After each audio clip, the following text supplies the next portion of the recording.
Tottenham Hotspur have agreed a club record fee for the signing of Mateus Fernandes from West Ham. £85 million guaranteed. Guaranteed in our pockets.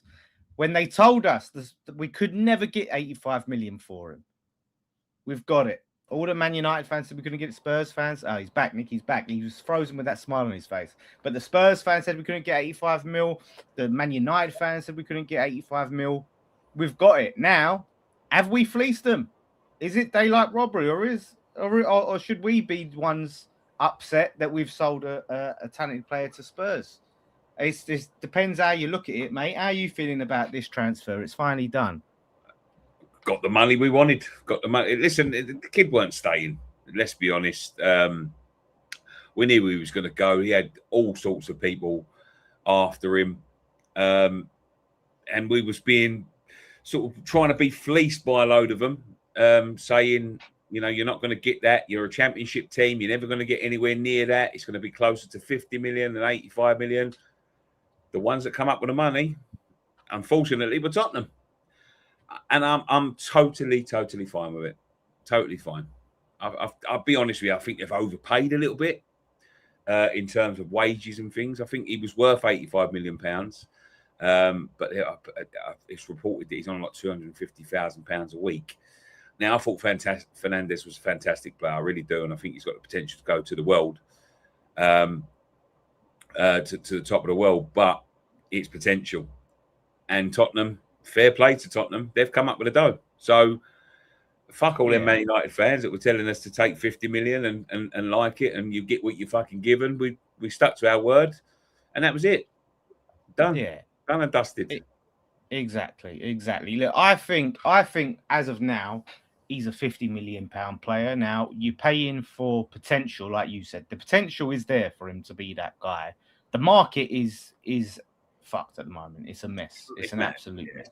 So, you know, it kind of is what it is. But for us to go and get 85 million as a championship club, like we got relegated and we got what we'd probably get if it was the Premier League. Like, so we stuck to our guns, new regime, Daniel Kretinsky in charge. Shout out to We Are Tottenham TV. Look at these lot. Look at these. Look at them. Listen, what happens, though? You take these players, and what do you do with them? What did you do when you took Kudus? You nearly got relegated. And let me remind you, Spurs fans, he's been relegated twice in a row now. Could go for the hat-trick next season. So I'd be worried. I wouldn't be too giddy to go down next season. But, yeah, we was talking about this before we went live. Like you said, Nick, 15% of the profit of the sale goes to Southampton. You reckon it was about 7 mil? 15%, yeah. Yeah, 15%, so about 7 mil, you reckon? About 7.5 million, yeah. So you're talking about £78 million. Listen, fair play to Tottenham. They're the ones that come up with the money. We wasn't going to let him go for anything less than that. And if they want to play, listen, I'm going to be honest with you, right? And I don't think it will be. And I think, you know, but Kudus, you know, it didn't quite work out for them last year. Got injured after season, wasn't there, nearly got relegated instead of us. But this is one of them transfers that could be one of them make or break transfers. He could be absolutely phenomenal, right? He could turn into a £150 million player easily. If he doesn't quite live up to his standard, it could be one of them ones where you're stuck with a geezer on £250,000 a week for a fucking long time. Got to hit the ground running. Like he's got to. There's no time on 200. And this is the thing when you do that, right? And I was speaking to Tobes Spurs fan about this, is the wage structure. You bring a 21-year-old kid on 250 grand a week. What does that do to your wage structure? Then you're bringing other players in and they're going, well, look, he's on 21 grand a week. The current players, the players that have been there week in, week out, that ain't on that much money. I'll be honest with you, it's not my fucking issue. You know what I mean? Like, no, it's not. They've paid the money. We ain't in a position. Yeah. Look, Kudus last year was a different kettle of fish. We was in the same league. At the end of the day, we wasn't rivals last year, apparently. It come down to the last day between us and them. So we were rivals. Unfortunately, we lost out. But the fact of the matter is this, whether you want to admit it or not, at this point in the time, we aren't rivals. We aren't rivals because we're not even in the same league, right? So we cannot argue and stop him from... Tottenham came up with the money, and that is it. That's you know, good luck to him. Good luck to him, because we needed that money. That money was going to have to come whether we was in the Premier League or the Championship, right? Because we went down to the Championship, the owners can put in some money now. So at the end of the day, that is it. £85 million is going to go a fucking long way in that Championship. Well, here's the thing. Here's the exciting thing is, as Kretinsky said, we didn't need that money. The fact that we've now got it when we wasn't as desperate for it before Kretinsky took the reins, which I think that's all going to be finalised today. I think that's supposed to be finalised today. But it just shows now we haven't got to worry about, oh, shit, we've got to pay off all these debts with that money. That money can go back into the transfer fund. That can go back into the rebuild. 85 mil now, because Kretinsky's pumping in his own money to deal with these debts and the FFP. Now, look at what we can do. Look at the muscles we can flex in the Championship. And that's just one player that's sold. So we could end up raising, well, I mean, I think we'll keep quite a few players, but, you know, we're going to sell the likes of Wan-Bissaka, to Debo's going to go. I think it's important to do that, because now some of it's going to want to come, going to want to go. Some of it's going to want to go, and he's just had a decent World Cup. Yes, I know. Sorry, Dan, can you stop? He's come back from the World Cup. Unfortunately, he missed a penalty yesterday. But at the end of the day, it shows the teams that are in for him. We're not selling him for anything less. You buy him for the price we want, or you can fuck off. It's a big statement. Yeah. It's a big statement. Other clubs now, like you said, with that Somerville transfer, will know we're not to be pushed over. You're not going to sit there and try and chuck us 45, 50 mil and just hope we be happy to take it, you know. Look at the Man United fans. Look, all fucking... Who's the losers? You lost out. You're the losers. You didn't get him. I thought you were the biggest club in the world. How comes you can't afford it? Team in the world lost out. We're not losing out to Tottenham. We're not losing out to Tottenham. You lost to Tottenham in a bidding war. I told you on Flex's channel. Come up with a dough or fuck off. Tottenham come up with a dough. They were desperate for him. Shout out to Oakland, $4.99 super chat. This is a message that we don't get bullied. Right, exactly what was just saying, regardless of relegation. I hope we keep this big balls energy into the season. Must aim for auto promotion, 100%. We need to aim for the league. We need to aim for the league. Win the league next year. We've got to win that league. Like, well, we keep these players and we invest. Like, we're going to be favourites. So now, and also I'm so glad we got this done early. We've got it done early. It's still June. It gives us plenty of time now to plan and prepare of what we're going to bring in whilst getting some of these other players out. Like you said, some of it, all these players are starting to come back from the World Cup now, so we can sort out people's futures and start to move and strengthen and go, right, who are we going to bring in? Like, it's what you always worry that other clubs will see, oh, fuck, you've got 85 million and overcharge us, but, you know, that's what you got to do. He said, someone says, Matt B. Ironworks says, fuck Spurs, couldn't give it to us about Fernandes. His art wasn't in it for us. Spurs survived, so you just got relegated and took your best player. That's what relegation does, mate. That's what relegation does. You cannot keep them. But what you can do is tell them, if you want them, you're paying for them. You know what? Shout out to Miki Binder, 499 super chat. As a Spurs fan, ain't it funny seeing all the Man United fans backtracking now they haven't got him? My God. I never thought that in the life of me I would ever side with Tottenham fans, but fuck me, it is funny. The amount of messages we got telling us we've got to sell him for this, you've got to sell him for that. You know, you're never going to get this as a Championship club. Yeah, you know what? There's this. I got this. This is aged beautifully. Yeah, there was this big Man United account, Adam Joseph, his name is. Well, he's on Twitter, 44k. He tweeted out on the 8th of June, if you think West Ham are getting 85 million for Mateus Fernandes, considering they were just relegated and badly needed cash, deals done ASAP to meet Championship PSR rules, I have a bridge I'd like to sell you. 58 million for Romeo Lavia to Chelsea from Southampton after they were relegated is the current record sale for a Championship club. That's the record that will be broken, if only slightly so. Middle ground is given. Manchester United will be seeing him soon enough for much less than that fee. they will approach it much like the Embuemo deal, that he only wants to join Man United and get a clear path to the deal. Listen, Mateus Fernandes was going to join the club that paid him the most money. Simple as that. Yeah. Man United was only going to pay him 150 grand a week. Yeah. Tottenham have come up with the full wedge. Listen. It's never nice. It's never nice watching. He is one of our better players. It's never nice watching one of your better players go. But you've got to start to look at the situation we're in, the situation that we need. You've got to be realistic about these things. Be realistic. And you look at it, and we've got the money. He's got good money. They've got a good player. It suits everybody. I'm more than happy for him to go. And I said this a few days ago, and I'll be honest with you. Someone said to me about, I think it was a Man United fan again. That's that sound about you say these things to sort of soften the blow. They was all shit last year, mate. You can take a lot of them. I wouldn't cry for a single fucking tear for none of them fuckers to go. Not one of them. Not one.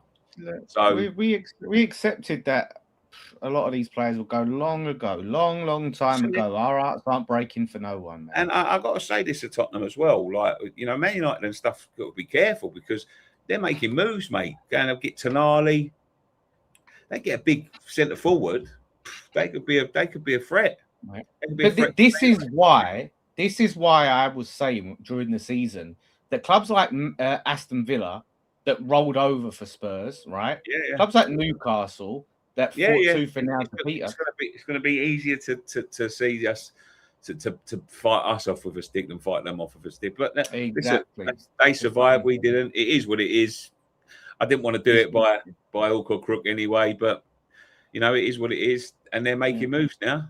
And Newcastle, the ones that, funny enough, put us down, and now can't keep their best players, can't keep them from going to Tottenham. So now they're just getting a PSR fine. I think they've just got a fine for PSR. So unlucky. But shout out to Oakland. £50 million pound minimum for Somerville next. I would like to see him go for a little bit more than that. I would like to see him, like you said, minimum, but I'm looking at 60 minimum. I know I'm splitting hairs. Decent World Cup. Is a decent World Cup. Yeah. Like I said, again, young player, got pace. He started to prove he can score goals. He's one of the most fouled players in the league last season. The amount of fouls he draws, and he was always, every game he played, he was always if not our best player, one of our best players. Right.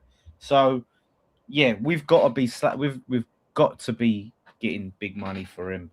And if you sell them two, you can end up getting 150 mil for the two of them or more. Man United fan. Yeah. Look at that. Looks like you're getting nobody, mate. So he sounds like that geezer from Come Dine With Me. What a sad little life, James. If you'd have just paid the money, it would have been yours. But you didn't want to pay the money. You want to pay £88 million for Anthony, but you won't pay £85 million pounds because you all thought that you're going to get a bargain from little old West Ham. Yeah. Unlucky. It just shows that Man United's intent this summer is they're not serious. Unlucky.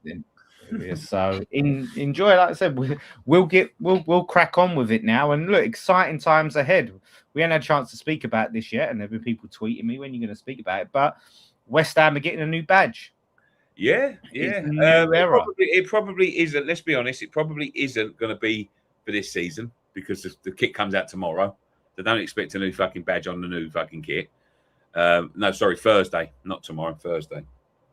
Imagine though. No, it won't. Dan, how can they? They ain't even discussed it yet. How can they put a new badge on the new kit? They'd have to do it all in a day. Impossible. They must have. This must have been. Like, there's no way they've just done it. This week they've just decided we're getting a new badge. No way they've just. They're consulting, aren't they?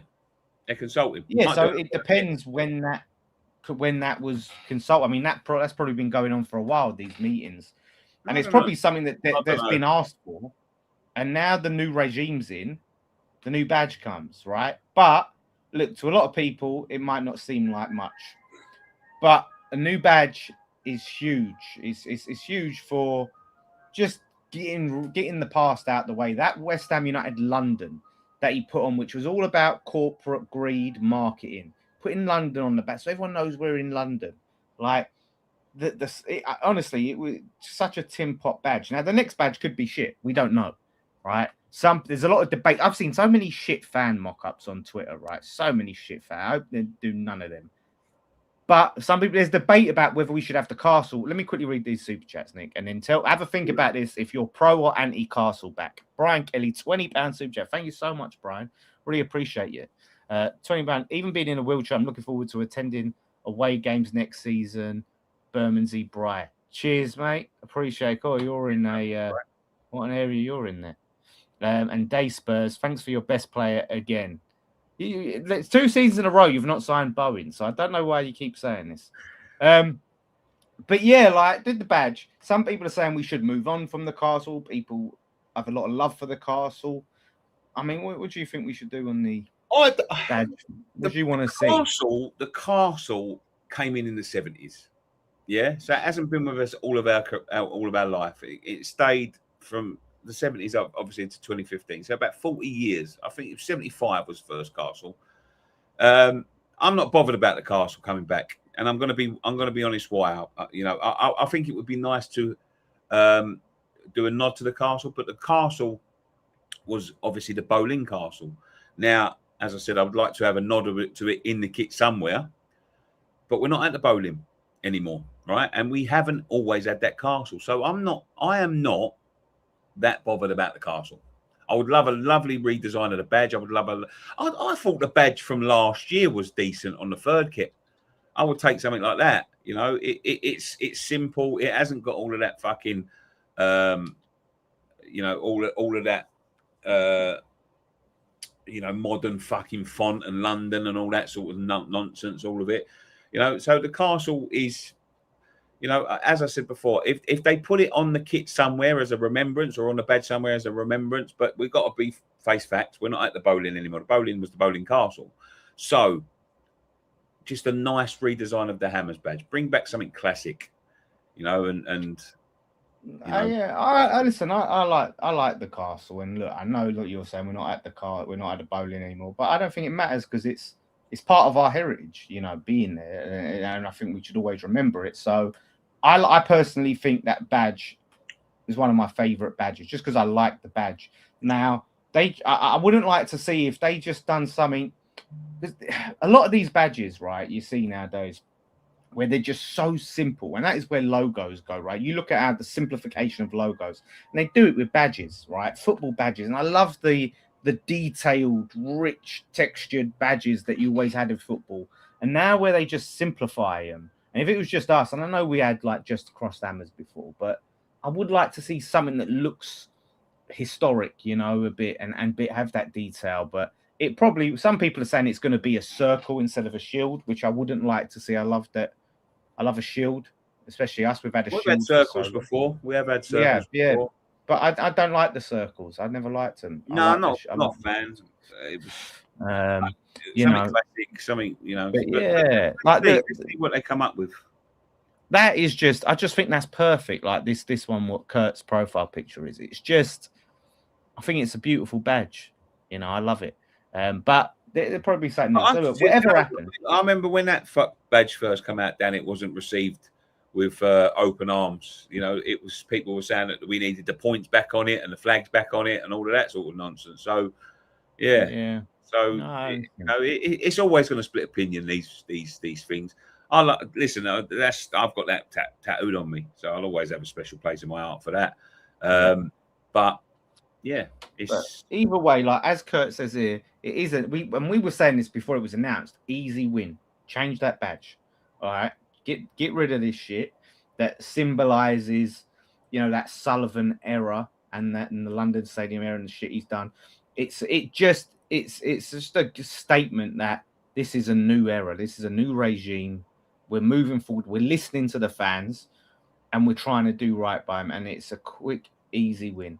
So I'm excited. Look, once Kretinsky takes over, he's getting these shares done. I think it was reported that today could be finalized, where he buys the gold shares, which is 16%, which will take him up to 43%. And if he invests the 90 million and no one else invests, his shares go up to 53 million and everyone else's gets diluted. So he will have complete voting power, control. which means Yeah. that That's- no one it's else can them, it's overrule him. Yeah. No one else can overrule him. So he has complete autonomy. Now, hopefully that Amanda Staveley stuff, I'm hoping that's still floating around in the ether. She's still a factor because it's all happy and all moving forward, but I still want Sullivan completely out of the club. Completely. I know he's not on the board, but I don't want him owning any part of this club. So hopefully she gets involved. But I think, listen, it's an exciting season ahead. I know we're in the championship, but I'm not looking forward to it. It's going to be hard work. It's going to be, especially for us, it's going to be difficult work. It's going to be a lot of work. It's going to be work that we ain't done, in previous seasons because we've never done it on this channel. But I am very much looking forward to it. So rock on. Yeah. Rock on the season. I'm quite excited about the future. And that, getting what you want, I'll be honest with you, I was expecting maybe 70 million. Maybe. Yeah. Maybe. But to say it's guaranteed and it's not even like, it'd be like 75, but it's clauses where if they get the Champions League, it'd be another 10 or something like that. Yeah, but it's guaranteed. It's 85 million pound guaranteed money. Yeah. So, and if they do have a sell-on clause, Savam, say it is about 7 million. Let's say 7 million for argument's sake. There's still 78 million quid guaranteed in West Ham's coffers. Yeah. You can't complain. You can't grumble with that. So, look, for us, it's a chance to rebuild massively, right? Get that defense sorted. And like I said, we could end up this summer, if we do sell Somerville and a few other these one-away players, we can end up with nearly 200 million. Hold on. Saying he's £100 million player now, saying he's only worth 50. Football fans crack me up. Who said that? Who said that? Who did? I think you said he was probably about 50 million pounds, but no, you pay for currently. He probably, if you was to pay for his talent, if he was 28, you'd pay 50 million quid. He's a £100 million player. He is a £100 million player, right? He's got to make himself worth a £100 million player. That's the problem. So potentially, no one's saying he isn't worth that money. He is well worth that money. But I'm saying because of where we are, I was expecting 70 million quid. And that would have been, done. But the fact we've got 85 million quid, I think is excellent business. And I think it's excellent business for everybody, not just for West Ham. I think it's excellent business for Fernandes because he gets playing in the Premier League and he gets £250,000 a week. It's obviously excellent business for Tottenham. They got the player that they wanted, and they've paid the money. They've got another superstar on the way. Nobody loses here. And we've more than doubled our money in one season. Yeah, and we've all pissed off Man United fans, which is fucking doubly good, isn't it? So yeah, I don't know why they're upset at us, and they should be mad at their club. I don't know why they're mad at us. No, it's the mighty Man United, mate. You got to bow down and do whatever the fuck they want. How dare you not sell him to Man United for cheaper instead of getting more from Spurs? How dare you? And I said this to Flex, the days where these clubs come in and bully their way past these people because other people got money. The day that they come and sort of like rape these, well, I shouldn't say that really, but rip these clubs apart for their best players and fuck you over for your best players and you basically get what you're given are gone, mate. They're gone. These are different days. Like, for me, I live in the past. And now you got another competitor on your hands, it looks like. So there we go. Yeah. And for us, like I said, I think once this transfer window's shut, we'll have nearly 200 mil coming in, I think, with the players that we end up selling. And massive rebuild. Let's try and sign some Premier League quality players. Yeah. And really move forward. So listen, whoever done that deal, whether it was what's his name? What's his name? Karami? Is it Karami in it? Yeah. Because we ain't got director of football in still, so fair play. And good times ahead. So listen, it's cooled down a bit now. It's been so hot for us to be in these filming these videos. So listen, we're going to keep up to date with what comes next. Do check out OK Jersey. Go and get your internationals, your club shirts. Unfortunately, I ain't got Nick's shirt. That is a hell of a shirt, Nick. I think my nan had a pair of curtains or bed sheets like that back in the 90s. Well, don't worry about that, son. I think it was, a pair of bed sheets with that exact flower on it. Actually, I remember it well. So yeah, but you can't get that on OK Jersey, but you can get this code Nicky. I think we still got Nicky 15, didn't we? I think it's Nicky 10 now. I think it's done. Oh, it's back to Nicky 10 now. Yeah. How you doing, lads? It was good to meet you last week. And the lads a pint. Cal, it was beautiful meeting you, mate. And yeah, I'll give you a text soon. We'll chat. Karim Varane, that's it. Karim Varane, yes. Shout out to him if he's the one that's done that. Everyone's saying it now. Everyone's in the chat. Karim Varane. I don't know what I said. It weren't that. Karimi or Karami. Karami, yeah. There you go. Just amalgamate the first and last name. So yeah, and that is it. Sullivan, Saz would have sold him for. Sullivan would have bent over a long time ago, lads. He would have took Man United's first offer, and that's it. So listen, happy days ahead, West Ham fans. Listen, don't let anyone try and make you feel bad because they'll all be sitting there this morning trying to fucking wind you up. At the end of the day, it don't fucking matter, does it? Fucking hell. We've done what's best for our club. We got the most amount of money for a player that now means we can rebuild, move forward, and get straight back in that Premier League. That's it. So listen, it's good for West Ham. Fuck Spurs. Fuck Man United. It's all about West Ham. So thank you. Yeah, good stuff. So listen, like I said, check back in for all the updates. And like I said, happy times ahead. One thing left to say. Come on, you Irons.